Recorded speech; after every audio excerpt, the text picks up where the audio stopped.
Hi, y'all. If you are a returning viewer, welcome back. If you are new, welcome.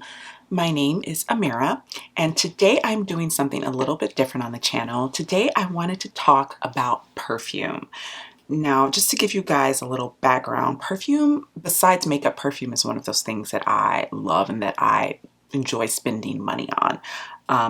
I have a decent sized collection. Last year, at the beginning of last year, I sort of created a project pan for my perfumes specifically, and I wound up using up about 3 or 4 perfumes last year. So it's a little bit more curated than it was previously. I don't necessarily think it'll stay that way because I love perfumes and I love trying new perfumes. But I wanted to talk today about my spring perfume wardrobe, or the perfumes that I reach for the most during the springtime. So let's get into it. All right, so I wanted to start off with my Jo Malone perfumes, which I own a decent amount. I own about 4 or 5 of them. 5. I used to own around 6, and I panned one Wild Bluebell to be specifically at the beginning of spring of last year. So I'm down to 5, but 4 of them are ones that I love to reach for during the spring. One of them I kind of reach for year round, but we'll get into that once I get to that one. But first up is the first full-size Jo Malone fragrance that I ever purchased, and that is Nectarine Blossom and Honey. I freaking love this perfume, and it's one of those perfumes that, even though I'm including it in my spring wardrobe, it's a perfume that I wear in the fall as well. It's not something that I reach for as much in the winter or even summer, but it is something that I like to reach for in the spring. And in the fall. I feel like it's a really good transitional perfume, you know, for those transitional seasons like spring and fall. So just to give you a heads up on what the notes are, the notes of Nectarine Blossom and Honey are Acacia Honey, Cassis, and Peach. I feel like I definitely smell the Cassis and I definitely smell the peach. The honey for me is actually the more subtle note in this, even though it features prominently as one of the notes in the description and in the name. I don't actually feel it's that strong in the perfume itself. For me, this has a really sort of clean with a slight hint of sweetness to it.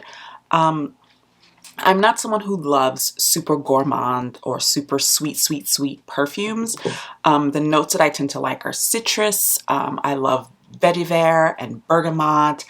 I love gardenia. Gardenia is my favorite flower and one of my favorite scents. And I also love, like, for winter fragrances, I tend to reach for like juniper, and you know, I love pine. So my taste and scent is not lending itself to super sweet smells, and I think what saves this is that the Cassis and yeah, the Cassis keeps it from being a little too gourmand and too sweet, which I like. Even the peach in this isn't as sweet as you would think a peach scent would be. I first of all love the smell of peaches. I wouldn't necessarily want to smell like a peach, but I love the taste and smell of peaches, so I'm not like averse to that. But I don't honestly get that. I feel like this has a really beautiful sort of clean scent with a little bit something going on. That's the way I would describe it. But yeah, this is Nectarine Blossom and Honey. Next up is the last the last full-size higher-end perfume that I purchased. And I got this one at the end of October, I believe, of last year. And this is Jo Malone's Scarlet Poppy. Now, my one complaint with most Jo Malone colognes and perfumes is that the scents do not last as long as you would want them to for the price point, or in comparison to other higher end perfumes, or even some lower end perfumes, you know, some more affordable perfumes. The Intense line, the Cologne Intense line, is meant to be stronger and to last longer. Scarlet Poppy is first of all, the bottle is stunning, but it's a beautiful scent, and the main notes are ambrette, Scarlet Poppy, and tonka bean. This is more on the sweet side, I would say. Sweeter than I normally would go for, but there's something about it that really speaks to me. I think it's the ambrette and the tonka bean together, I think, is a really good combo. always describe this as like a grown-up version of a Victoria's Secret body spray. You know what I mean? Like it has that sort of feminine sweetness to it, but it's a bit more adult. It's a bit more mature. It doesn't, it's like what you used to wear in high school, all grown up. And this is something that I wore, like I said, I purchased this at the end of October, and I wore it for a lot of the fall, the majority of fall. But I feel like this would be a really good spring fragrance as well. Again, I feel like this is a great transitional season fragrance. Next up, I have two of the fragrances that Jo Malone released in spring of last year. She did sort of like a Mother's Day. They did like a Mother's Day collection, and some of them were just repackaged old perfumes or classic Jo Malone perfumes, and others were sort of like slightly newer takes on fragrances. The first up I have for you guys is Rose Blush Cologne. Let me just say this. I've never been a person who's been really into rose scented things, and that's sort of been changing in the past like year or so. I've found myself being really attracted to things that have a rose scent to them. But I think the reason for that is that I'm finally finding rose scented things that are, or rose scents that are paired with other notes that make them a bit more attractive to me as far as the way that I am attracted to scents. Like, so for Rose Blush, and I think this is a perfect example, is that it has Basil Grand Vert, Rose, and White Musk. I love a good musk. White musk can be hit or miss for me, but the Basil Grand Vert is, I think, what keeps this scent from being too cloyingly rose, if you know what I mean. You know how sometimes rose can be really heavy and almost cloying and overpowering? It has a heady rose scent, but there's something that keeps it from being too much, where I don't feel like it's too heavy. It's a beautiful floral scent. I do smell the musk a little bit, and again, I think that just keeps it from being a little too floral. It just has like a little bit of something on the tail end that really works, which makes sense because I believe the musk is one of the base notes, whereas the rose is the middle note. And I believe the Basil Grand Vert is the top note. So it kind of makes sense. But yeah, this is a beautiful rose scent. It's the only rose scent that I own, and I wore this a ton when I purchased it last spring. I also picked up the Jo Malone Tangy Rhubarb. Now, remember I said how I don't like super gourmand scents, and I really generally don't. This one, I will say, when she came out with that collection, or they came out, because I don't believe Jo Malone is connected to the brand anymore, but when Jo Malone, the brand, came out with that Mother's Day collection, I was really curious, and I wound up purchasing about 5 out of 6 of the scents. I wound up returning 2 and keeping 3. And this is one of the ones that I kept. The other one is one that I tend to wear more in the summer. And if you guys enjoyed this video, I might later on, once we get to summer, sit down and do like a summer fragrance video. But Tangy Rhubarb, in my opinion, is a quintessential spring fragrance. I don't see myself really wearing this any other time of year. It is sweet, but it's not sweet, if that makes sense. There's something in this, and I believe it's rhubarb, orange, and cedarwood. And I really think the cedarwood and the orange are what keep this from being too sweet. The cedarwood gives it some heft. The orange kind of lifts the scent a bit, so it just doesn't feel too cloying to me.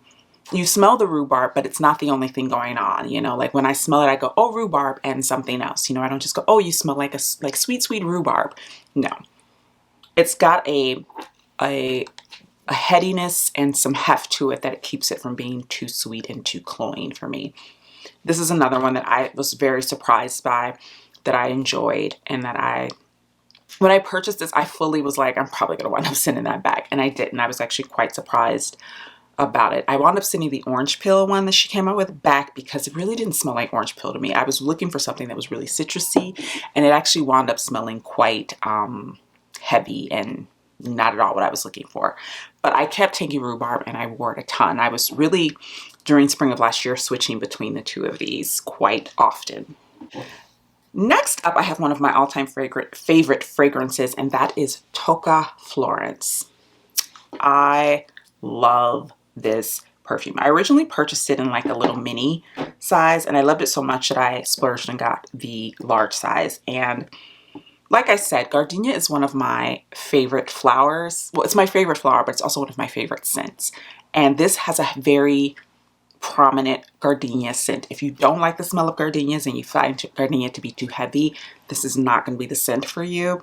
For me, I absolutely love it. The notes in this specifically are bergamot, which is another one of my faves, pear, and gardenia.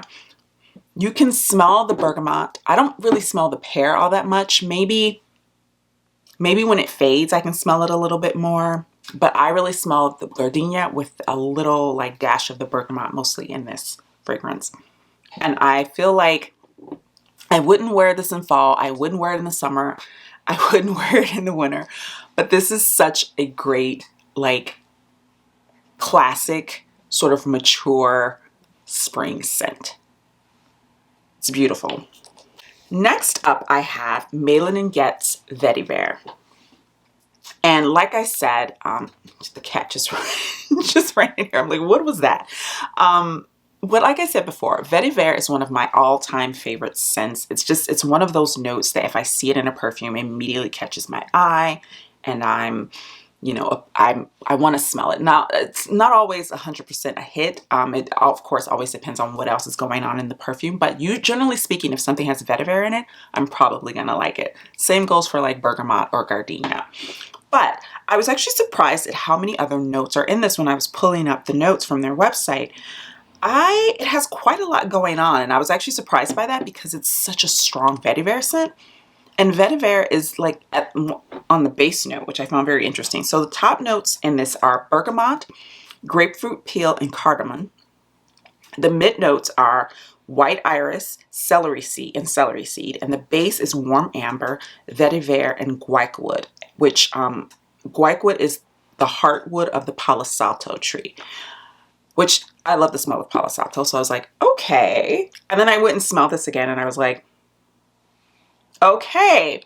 I think if I hadn't known, I wouldn't have picked it up. But the moment I read the description, I was like, okay. This was a blind purchase. Well, I take that back. It was a semi-blind purchase.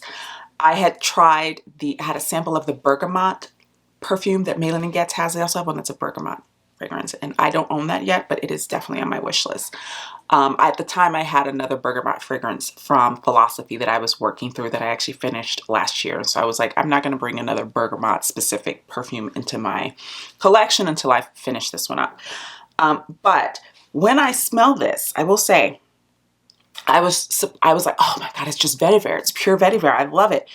But I was shocked. Again, I was shocked at how much is going on in this. And the more that I'm smelling it now that I've really sat down and looked at the notes, the more I'm realizing how much more complex it is. And it's actually making me fall in love with it more. I'm like, oh, okay, you got a lot more going on than I realized. But if you love the smell of vetiver, if you like, I mean, I can smell the bergamot a little bit in this. The grapefruit pill,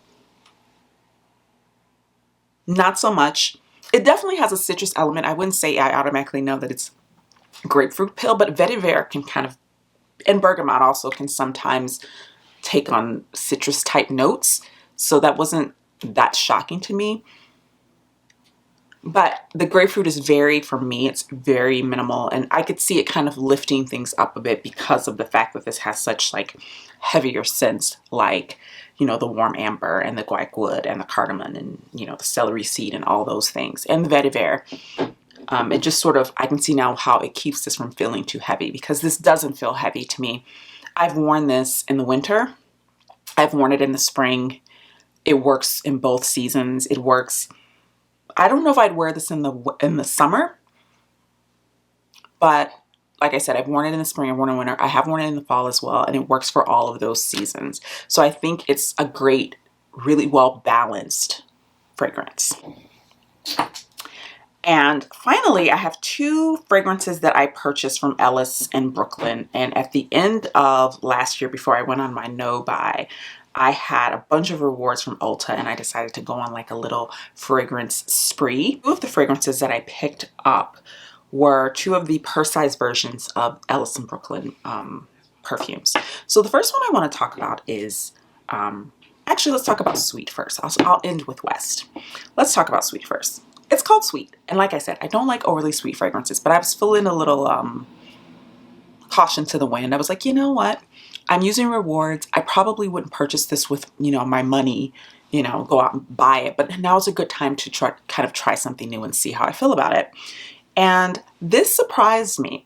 It lives up to its name. It's very sweet, but it has other things going on in it that keep it from being cloying to me, or keep it from being sort of like me feeling like I'm wearing a cupcake perfume. You know what I mean? Like, I don't want to smell like a cupcake or ice cream or anything like that. There's something about this that is sweet but sophisticated. When I looked at the notes, it made sense. So the notes in this are pear and marshmallow and orris. And orris is from the root of the Irish tree, and the scent is reminiscent of pepper and raspberry, and has a chocolate scent to it. Is how it is described. It kind of has a chocolatey scent. And when I'm smelling this, I'm like, oh yes, I can smell that. Chocolate can go both ways. It can smell very gourmand, but it can also add like a bitterness to things, or like almost like take on the role of like a coffee, where it can really make things feel very like sort of heavy and grounded, and everything else around it can be a little bit more, whimsical, but it'll kind of keep the fragrance from being too lighty and flighty, And I feel like that's the case with this. I can definitely smell the marshmallow. And when I read the description of orris, I can definitely smell what they mean by having a sort of chocolatey scent to it. I wouldn't say the pear is super strong in here. You can smell it on the back end, but it's meant to be one of the top notes, and I don't feel like it is. I feel like the orris and the marshmallow are the notes that come through quite quickly and strongly with this. But it's a beautiful scent, and I was really shocked by how much I like this. And I was wearing it a bit in the winter, and it wasn't because so much I think of this as a winter scent. I actually don't. I think this is something that I would probably squarely wear in the spring, but I was enjoying it so much, and I wanted to really try it out and see if I really truly liked it. I don't know if I'll buy a full bottle of this. I might, but there are other fragrances on my wish list that I would buy a full bottle of first before I buy a full bottle of this. And last up in my sort of like spring perfume wardrobe is Alice in Brooklyn West. This is another one that surprised me. Like I said, I purchased these at the same time. And this one I've been wearing pretty much every day since I got it. And this is one of those fragrances that I feel is a year-round fragrance. I'm including it in this because I've been wearing it, and I'll probably wear it well into, the heart of spring. But it's one of those fragrances that I describe as an everyday fragrance.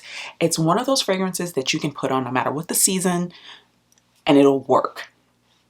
And I was shocked by this because when I first smelled it, I wasn't sure I liked it.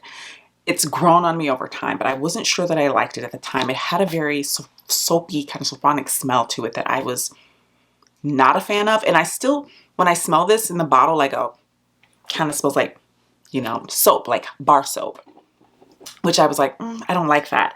But I kept trying it, and I was wearing it quite a bit, and it just sort of has grown on me. And I reach for this, I wear perfume pretty much every day, even if I'm not going anywhere.